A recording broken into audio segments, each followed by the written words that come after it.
Morning. Got up a little late today, so have to bear with me. I'm still waking up.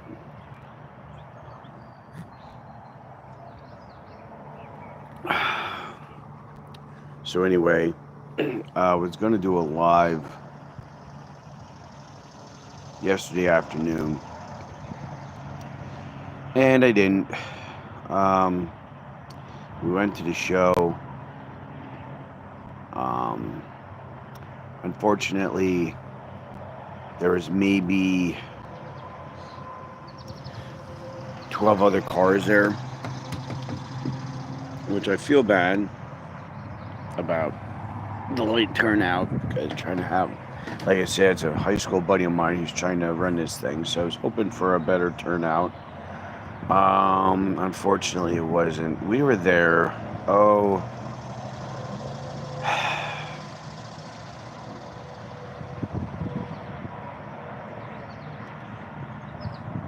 maybe we were there an hour, and it just got too hot. It was really hot. We were fortunate. We have the trailer, so could hang out in there. So we weren't in like the direct sunlight, but we. Sorry, I got the itchies. We were there in the trailer. It was still considerably warm. There was an occasional breeze, which was nice. But as far as we weren't in a direct sun, but there are other people that were. And then it wasn't long thereafter, even those people started leaving with their cars.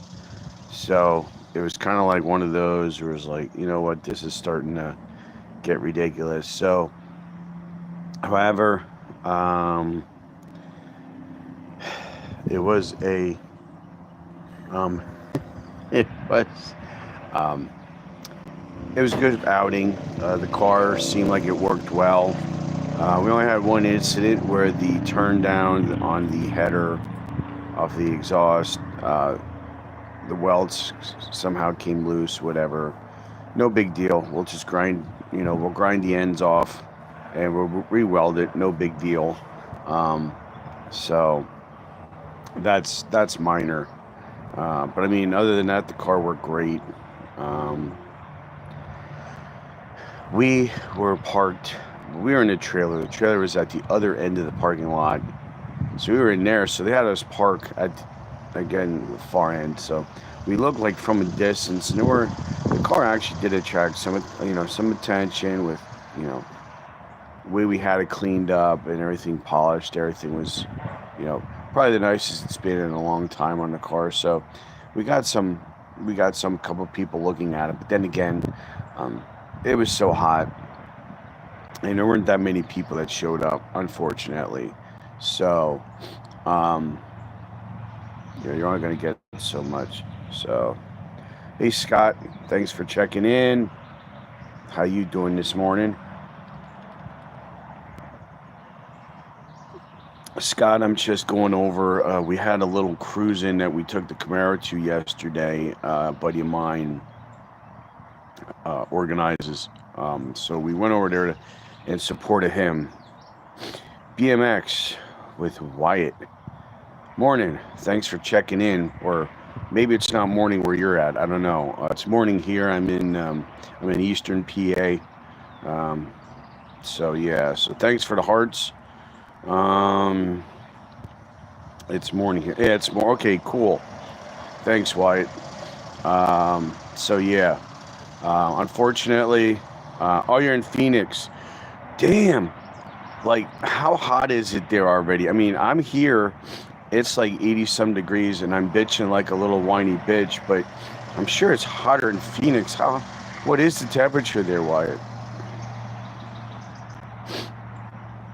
I always hear that out there is so much hotter, and I'm just like, sometimes I see the temperatures you guys have out there, and it just makes me cringe because I'm just like, really, wow, 75, nice, nice. That's actually real nice, cool. Yeah, you think like Phoenix, you think like 100 and bumfuck degrees out there, and I'm just like, oh my god. Crystal Aguilar. I hope I said that right.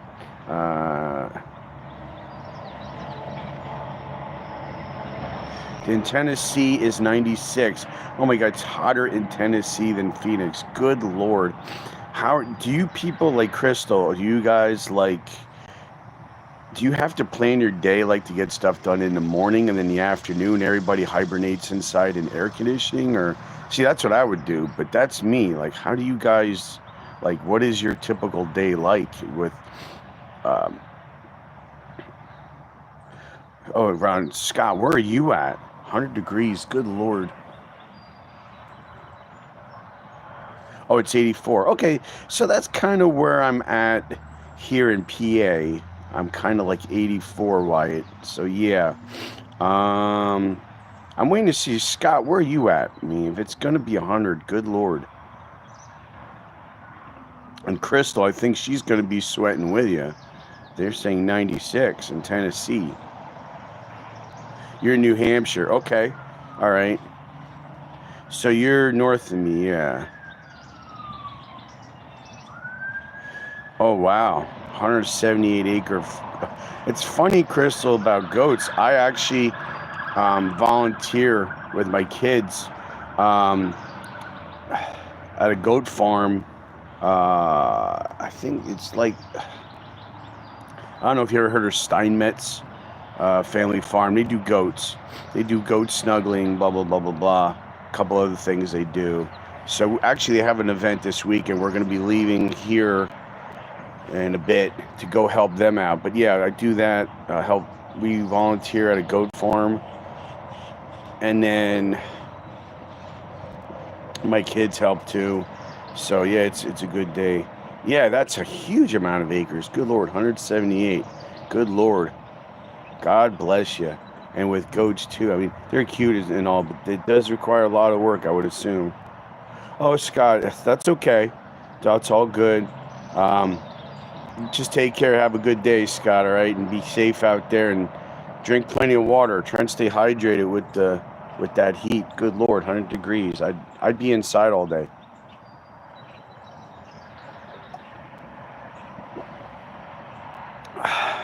So, but so I'll see once how the humidity is here too. The big problem is the humidity. It makes it hard to breathe. So thanks, Scott. We'll see you, buddy. You take care of yourself. Have a good day. So yeah, so the docket today, I don't know if we're gonna get too much done today because it's the last day. They have this homesteader like festival thing going on in Kutztown, PA. So I think today's the last day for it. So we're going to, I guess, head over there at some point, and I might see if we hang out and help them tear down, so that way they don't have to do. I mean, they got enough with taking care of the goats, let alone tearing down their stand, loading everything up, yada yada yada. So I have to see how today goes, what the plan is. I may get stuff ready to be welded on the Camaro, to more or less just have that up and up. I got to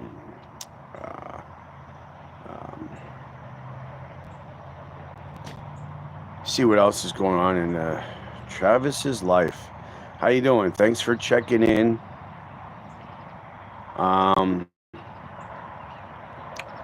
So yeah, that's probably if I have time to do anything now, probably because I'm not able to weld in my trailer, so I'm at least gonna prep stuff to. Thank you, Wyatt.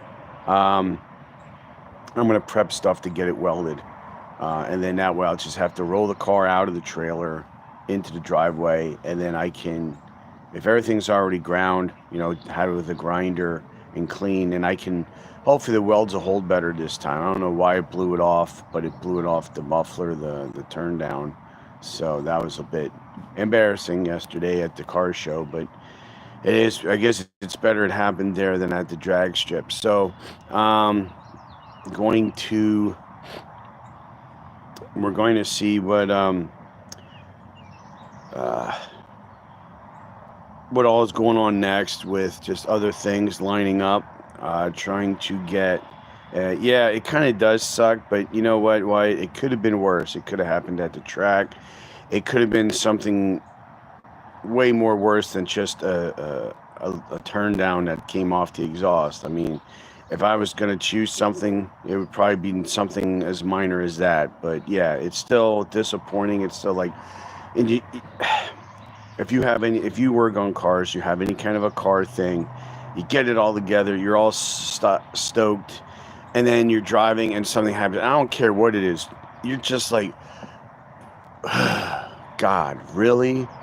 You know, you always have that thing because it's like, especially when you have a lot of hours and you put a lot of effort into something and you really think stuff through and you think you have it fixed and you think you have it built right, and then something like that happens. It's like, really? But, you know, I also have to realize I need to sit down, take a deep breath, and realize, you know, it's only an exhaust turn down. It's not a spun bearing. It's not the car didn't burn. I mean, it's not the front pump went on the transmission. It didn't shear anything off. So, I mean, it could be a lot worse. So, as frustrating as it can be, it's also like, you know what? I'm blessed because it's only that. You know, it could have been something a lot more bigger, a lot more labor intensive, a lot more expensive, you know. Travis, let's see. What would you choose, Ford or Chevy or Pontiac? You know what? I'm going to answer that with, I'm going to tell you what my race rig is and how fucked up I am. And you're going to love this. So I drag race. I don't know, you can see in the background. It's a 1994 Camaro Z28. Okay, so it's a 383 LT1 stroker I built a few years ago. So that's the Chevy. Now, people would assume, wait, excuse me a minute.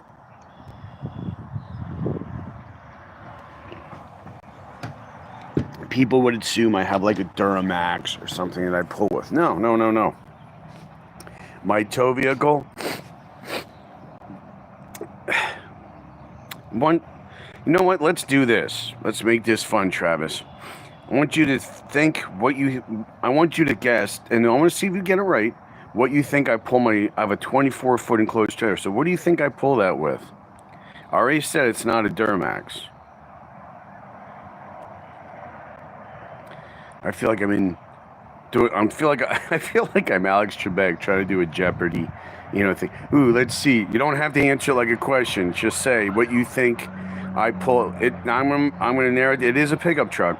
Okay, so I'm gonna narrow it down like that. But what you think my tow vehicle is?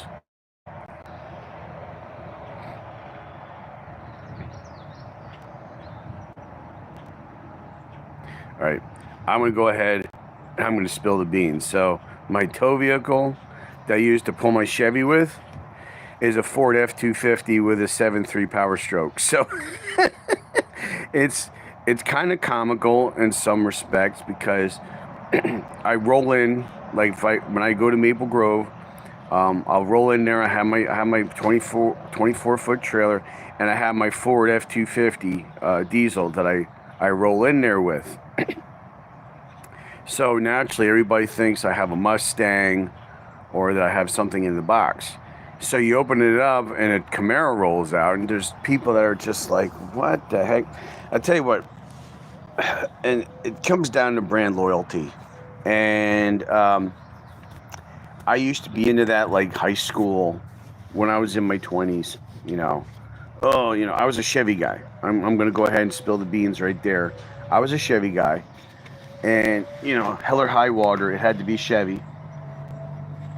And that's fine, well and dandy when you're living at home and your parents and stuff are paying your bills. You can do brand loyalty. You can, I'm just going to go out and buy this and buy that's great. So shortly after a while, when you move out on your own, you have a thing called a budget. And you realize just how much money is worth. So I always joke with people. I said, I race a Chevy. I have an 85 Corvette that I'm restoring. I just said I have a Ford F-250 with a 7.3 Power Stroke that I tow with. That's my deal. I also have a 2003 Dodge Ram 1500 with a Hemi in it. My wife drives a Ford Edge. So, so there you go, how messed up I am with brand loyalty. I'm not. I started becoming, instead of brand loyalty, I started becoming the what my pocketbook can afford guy. You know? And you realize things like resale value on certain vehicles is a lot more than others. So, you know, and it's not one of those, I think, where one brand consistently builds a better car than another. That's not the case. What it is, however, it's something that sells cars. Because if you look at every brand, Ford, Chevy, Dodge, whatever, even your foreign cars, each one has their engineering marvels where, hey man, that was a great vehicle, or this or that. And then each one has had their bombs. I mean, they've had vehicles that they've sold to the public that were just terrible and just garbage or whatever, and you're just like, what the hell, you know? So I think later in life, when you see things from a different perspective, you realize that, you know what, they all have their good, they all have their bad. I mean, right, like human beings, you have people that have a good side and you have people that have a bad side. I mean, it's just, I guess, the whole yin and the yang thing. So I don't know, Travis. I'm not quite sure how to answer that. They all have had. I've had, my dad, believe it or not, was a Pontiac guy, so you know, they all have their good and bad.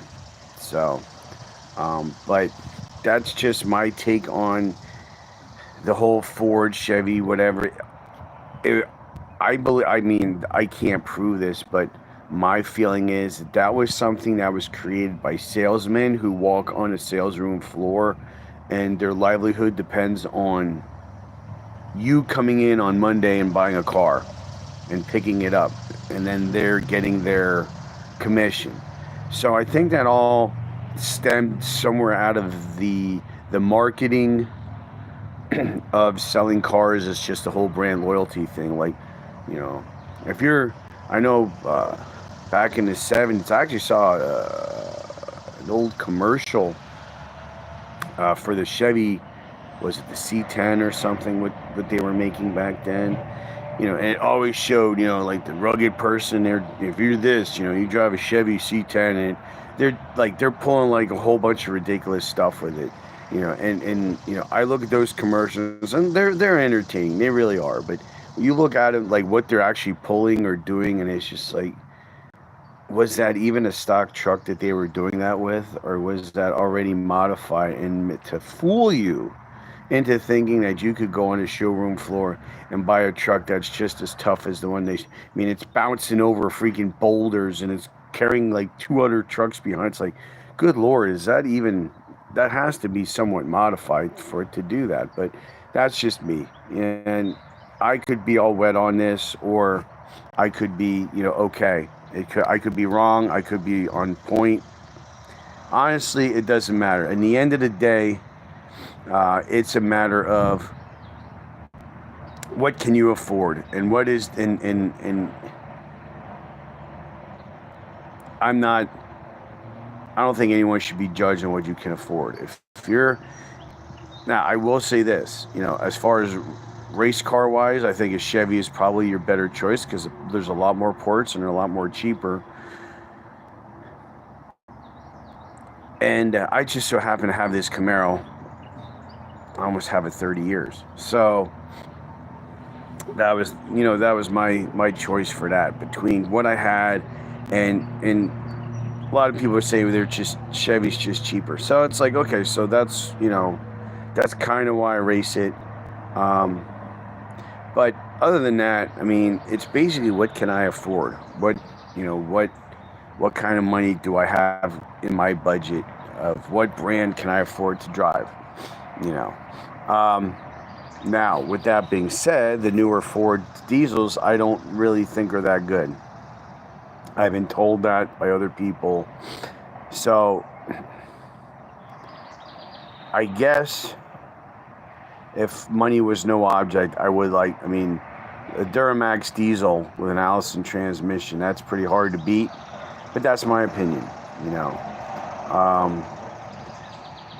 As of now, I have my 7.3 Power Stroke with the E40D transmission. That works. It does what I need it to do, you know, and I just try and keep up on the maintenance on it, and that's that. You know, it's what you can afford. And, you know, I'm not going to give anybody a hard time because, hey, I have more Chevys than Ford. So no, hey, if that's what you're into, that's what you're into. And I think one of the big things that help get rid of the brand loyalty thing is you go to the drag strip and you see how many people are there. And there's so many different makes, models. And there's also a lot of the same type of cars down there, but they're done differently. And it's just cool to see everybody's interpretation of the same car, of how they have it painted, how they have it modified, how they have it this or that. It's cool. To me, it's cool. I like to see other people, what they have and what they came up with.